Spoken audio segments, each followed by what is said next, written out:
大家好，歡迎一齊嚟食一食今日嘅財經花生。今日個市睇落好似靜靜地，冇乜大上大落，但水底下面其實暗流洶湧。啲科網巨頭一方面話要開源節流，另一方面又喺度密謀諗計仔集資，有啲傾到九九十十嘅收購雕，以為實食冇黐牙啦，點知臨門一腳又話要等多陣。究竟葫蘆裏面賣緊咩藥？我哋今日就嚟集樣拆解下。首先，我哋睇下京東最近泛博社爆料，話京東計劃發行至少10億美金，即係差唔多78億港紙嘅可交換債券，仲要係用佢旗下嘅京東健康股份嚟做抵押。簡單啲講，即係京東想借錢，但佢同債主講，到時還錢，你可以揀要翻現金，又或者換做我手上京東健康嘅股票。不過最得意嘅係，單嘢一傳出嚟，京東官方就即刻衝出嚟強烈否認，話絕對無咁嘅事，傳聞不實。咁就奇怪啦，究竟係發博收錯風，定係京東試完水溫，發覺市場反應麻麻，所以先行縮沙呢？定抑或呢個只係一個非正式否認，等大家有個心理準備先。呢啲公關操作真係值得我哋細細品味，大家不妨食住花生，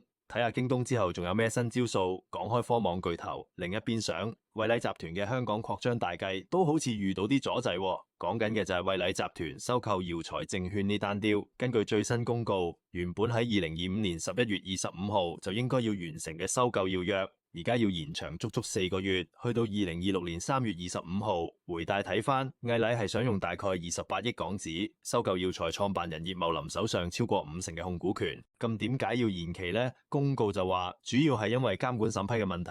香港證監會其實一早就開咗綠燈，批准咗呢單交易。問題係個波去到國內嘅發改委度，個審批程序仲行緊，搞到喺原定死線前搞唔掂。為咗可以等多4個月，惠禮仲要額外俾多1億6400萬港紙嘅加付按金俾買家。哇，1億6000萬，淨係買個等字，睇嚟惠禮對於入主耀才呢件事都係志在必得。不過呢個等待嘅成本都真係唔平。最有趣嘅係延期消息一出，耀才嘅股價唔單止冇跌，仲要反方向飆升超過8%。市場嘅解讀似乎係惠禮肯俾多嚿錢去等，證明佢哋誠意十足，單雕好大機會會成事，只係時間問題。所以投資者唔驚之餘，仲覺得係好事，即刻追入。呢種市場心態真係好值得玩味。不過話分兩頭，雖然市場睇好，但公告最後都戴翻個頭盔，話交易最終係咪搞得成，仲有不確定性。延長4個月之後又會點？到時會唔會又因為咩程序問題要再延期呢？呢場惠禮食耀才嘅大龍鳳睇嚟仲有排唱。我哋作為觀眾就梗係繼續擔定諗仔，等睇下一幕劇情發展啦。今日花生仔就講到呢度，記得 like 同 subscribe 支持我哋。